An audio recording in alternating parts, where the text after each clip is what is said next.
If you drive for Uber Eats, the order request screen that you rely on every single time you drive has always looked something like this. Now this has changed, and I'm going to tell you if you need to worry about it. So yes, that main screen every single time you get an order request is starting to change. So let me know if you have the original, or I guess older version, or this newer version. Let's take a look. So here's our new screen on the left and our previous version on the right here. Now let's go over what's changed, if it's going to make a big difference, and any strategy changes for this new order screen. Maybe unsurprisingly, this doesn't look that much different, but there are some subtle changes here. Take a look. Now, the first thing I noticed was this delivery icon, and agreed, it's not massive sweeping changes. And actually, a couple of quarters ago, at the end of 2020, DoorDash completely revamped their Dasher order request screen as well. So interesting timing here from Uber Eats. So back on Uber Eats, it's smaller, it's left adjusted, it is harder to see. Now I timed it. You're going to get 15 to 30 seconds to decide if this order on Uber Eats is worth it. That's the same as it's always been, but DoorDash gives you more time on single requests, and guarantee, let me know down below if you agree with this, 15 seconds goes by super quickly. And you have 0 counter, by the way. On DoorDash, they give you an actual number counter of 45, 44, and you can actually see here, that green bar that says delivery just goes down with each passing second.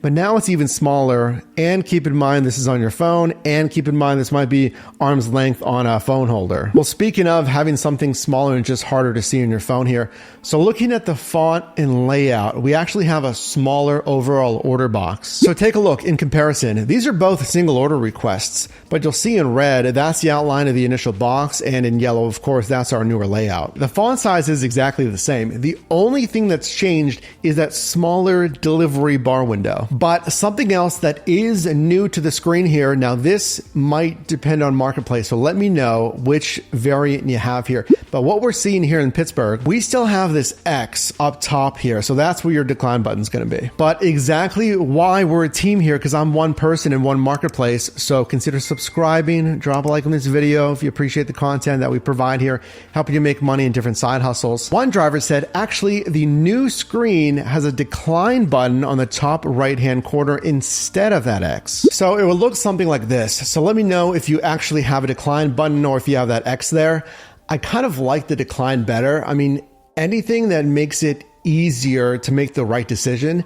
The best example of this, Grubhub, is their awful decline button, which is super little, barely below the accept button. So if you're driving, the phone's bouncing on your phone holder and you got to hit that little tiny decline button. This is the way it should be. And DoorDash does something very similar in the top right. So I don't accidentally click the accept button when I don't want to take a like 75 cent per mile run here. You got to separate those buttons. Now let's look at Trip Radar, a feature that I'm not a fan of, but it's relatively new in the last year and a half, that shows a prospective request to multiple drivers or couriers at the same time. Now, anecdotally, I've never received an attractive Trip Radar request. It's pretty much always the awful orders here. Now, the only difference here is now you can't see how many other drivers or couriers are looking at that same request with you. Doesn't matter to me. My only strategy with Trip Radar is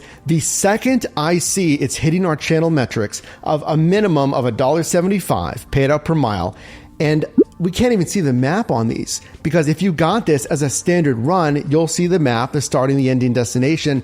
So you have to be really familiar with these road names in your city. But as soon as I would see something that did hit my metrics on Trip Radar, it's unfortunately a game of speed with Trip Radar, because if 5, 7, 8 other couriers are looking at it, the second you see that it's a good offer, then you should click on it. So action items for you. What are you going to do if you have this new order screen? Let me know if you have the old one or the new one. The only thing you really have to worry about is that smaller decline button. It's going to be a pain, yes, especially because it's on your phone. It's already pretty tiny to begin with, but it's a smaller meter. You still have the same time. That's what I timed here in my market, 15 to 30 seconds here. So the same time, it's just smaller.